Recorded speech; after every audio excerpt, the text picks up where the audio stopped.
해당하는 엄청난 득표를 올렸습니다. 이 한동훈이가 올린 63%는 원희룡이의 3배가 넘고 나경원의 4배가 넘고 윤상현의 17배가 넘습니다.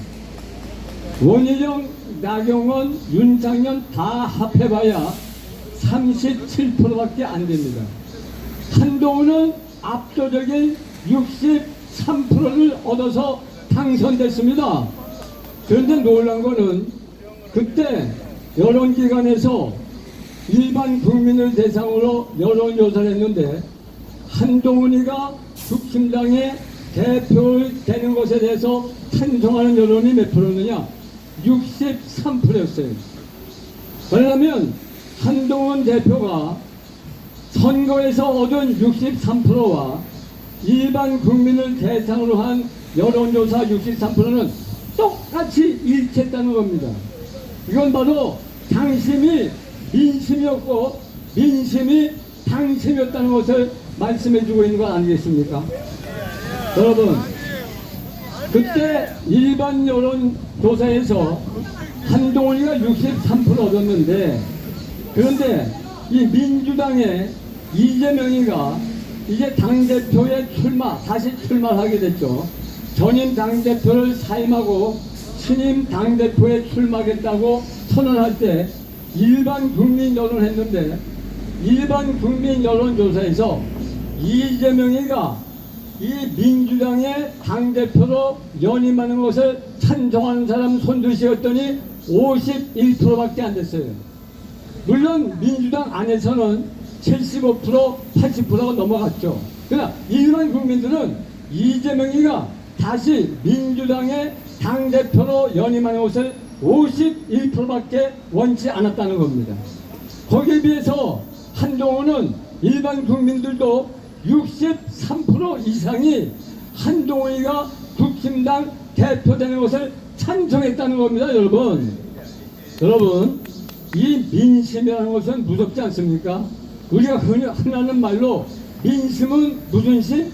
천심. 민심은 천심이라고 그랬습니다, 여러분. 네? 그러면 왜 국민의힘은 이 한동훈이를 당대표로 뽑았느냐? 그 이유가 있습니다. 그게 뭐냐? 앞으로 이 민주당은 이재명의 독재체제, 일극체제가 더 심화될 텐데, 이 민주당의 이재명과 빡세게 싸워서 가장 강하게 맞짱 뜰 수 있는 국힘당의 대표가 누구냐? 그걸 위해서 한동훈을 뽑은 겁니다. 한동훈이야말로 이재명과 맞짱 떠서 이재명이를 꺾을 수 있는 후보로 봤기 때문에 이 한동훈이를 당대표로 뽑았다고 하는 사실인 겁니다. 민심이 천심이라고 그랬어요. 여러분, 검찰총장 윤석열을 검찰총장직에서 정치판으로 이끌어내서 대통령으로 만드는 사람이 우리 대한민국 국민이에요. 그죠? 검찰총장을 대한민국 대통령으로 만드는 사람이 누구예요? 저와 여러분 대한민국 국민이에요. 그 국민이 윤석열 총장을 대통령으로 만드는데 이와 같은 민심은 천심인 줄로 믿습니다. 마찬가지예요. 검찰총장 윤석열을 대한민국 대통령으로 만들어준 것이 민심이요 천심이라면 법무부 장관 한동훈이를 끌어내서 국힘당의 당대표로 세워진 것도 민심이고 천심이라고 생각하는데, 여러분 동의하시면 대한민국 만세! 만세! 물론 여기에 한동훈이 별로 안 좋아하는 사람 분명히 있을 겁니다. 여러분, 제가 언제 한번 요 대한문 가서 예배를 인도하는데 윤석열 대통령을 제가 칭찬했어요. 그랬더니 끝나고 내려오니까 그 남대문을 지도하는 분이, 목사님 여기서는 윤석열 대통령 칭찬하면 안 됩니다. 그래요. 왜요? 그랬더니 윤석열 대통령이 박근혜 대통령을 부족하지 않았습니까? 거기서는 윤석열 칭찬하면 잘못하면 몰매 맺고 올 판이에요. 이건 한동훈이도 마찬가지입니다, 여러분. 왜 저들이 윤석열을 싫어합니까? 이유가 있어요. 박근혜 대통령을 깜빡 보냈기 때문에. 그렇다면 한동훈은 어땠어요? 한동훈이는 전임 대법원장 양승태 대법원장을 깜빡 보낸 사람이에요. 무려 죄목을 47개나 붙여서 깜빡을 보냈단 말이에요. 근데 이번에 대법원에서 양승태 전 대법원장이 다 무죄 판결받지 않았습니까?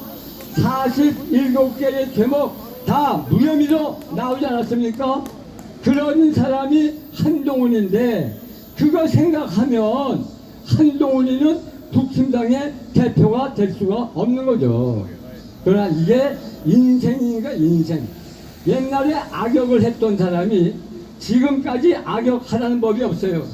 옛날에는 악역을 했어도 지금은 얼마든지 국민을 위한 선역을 행할 수 있다는 겁니다. 여러분, 예수님의 12제자 가운데 가장 예수님의 사랑을 많이 받았던 제자가 베드로예요. 베드로는 예수님이 죽는다면 나는 예수님 죽는 데까지 따라가겠습니다. 그렇게 고백했던 사람이에요. 근데 예수님이 뭐라는 줄 아세요? 내가 오늘 밤 나를 3번 모른다고 부인하리라. 결국 베드로는 예수님이 총독 빌라도의 법정에서 재판받을 때 나는 저 예수를 모릅니다.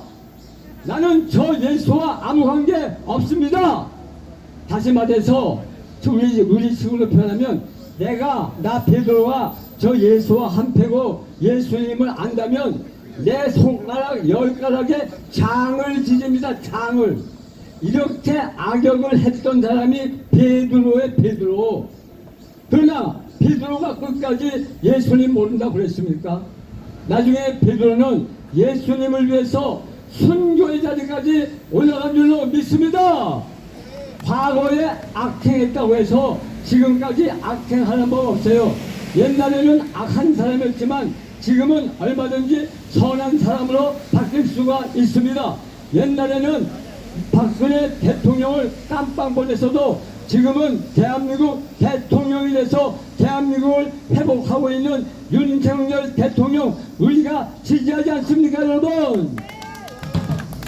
과거에 양승태 대법원장을 깜빡 보낸 이 한동훈이지만 지금은 국힘당의 대표가 돼가지고 저 무거운 역적 이재명과 가장 강력하게 맞짱 뜰 수 있는 국힘당의 대표가 된 것, 이거는 하늘의 뜻인 줄로 믿습니다.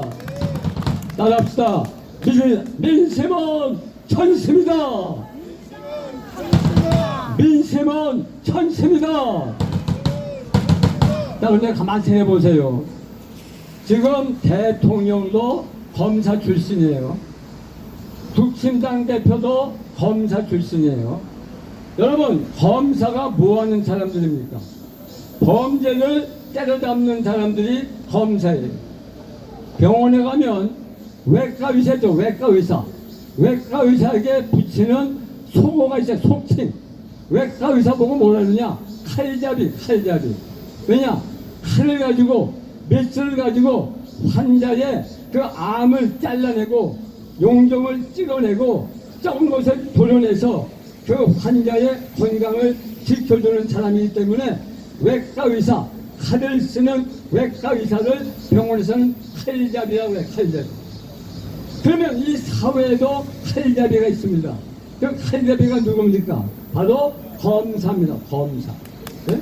검사는 이 사회에 만연한 모든 부정, 부패, 비리를 잘라내고 정리시켜서 대한민국 사회를 건강하게 만드는 사람이 검사예요. 검사.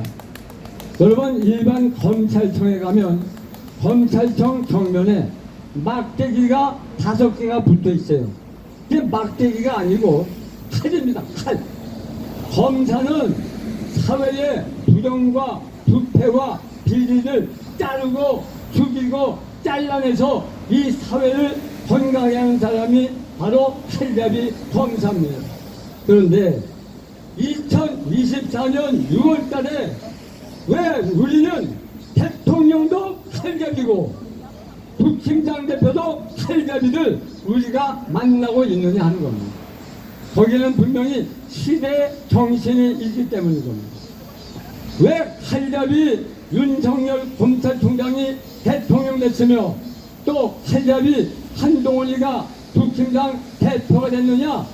이거는 뜻이 하나입니다. 대통령과 한동훈 대표는 한동훈이가 돼서 단결해서 저 부정, 부패, 비리의 두목 이재명과 문재인을 척살하라 하는 국민의 명령이 있기 때문이라고 생각하는데 동의하시면 대한민국 만세! 만세! 그렇기 때문에 이제는 윤석열 대통령과 한동훈 대표에 대해서 여러분 마음에 안 들고 한 점이 많아더라도 이제는 별 수 없어요. 중요한 건 뭐냐? 이재명을 때려 눕히고 문재인을 부정시켜야 되는 거예요. 그 두 놈을 깨끗하게 적절하고 청소하고 없애는 데는 칼잡이들이 필요하기 때문에 한 칼잡이는 국힘당 대표로 또 한 칼잡이는 대한민국 대통령으로 만들어졌다고 생각하는데 여기에도 동의하시면 다시 한번 대한민국 만세! 만세! 그래서 우리는 앞으로 이제 과거를 잊고 이제는 윤석열 대통령과 이 한동훈 대표가 서로 분란을 일으키지 말고 한동훈이가 돼가지고 저 이재명을 확실히 척설하고 문재인을 부족시킬 수 있도록 저와 여러분의 힘을 모아줄 것을 다시 한번 촉구한다. 촉구합니다. 지금 이재명과 민주당의 한결같은 뜻은 대통령 되는 겁니다. 대통령 만들기 위해서 탄핵을 7번에 좀 했어요. 특검을 9개나 만들었어요. 이 민주당은 이건 미친 탄핵당이고 미친 특검당이에요. 왜? 민생은 돌볼 생각은 전혀 안 하고 이재명 대통령 만드는 일에만 올인하고 있어요. 이건 국회의원도 아니고 국민을 위한 정치도 아니에요. 이러한 이재명과 문재인은 앞으로 우리 윤석열 대통령과 한동훈 대표가 휘두른 칼에 의해서 모두 청결되고 박살나고 감옥으로 갈 줄로 믿습니다. 대한민국 만세! 대한민국 만세! 윤석열 대통령 만세!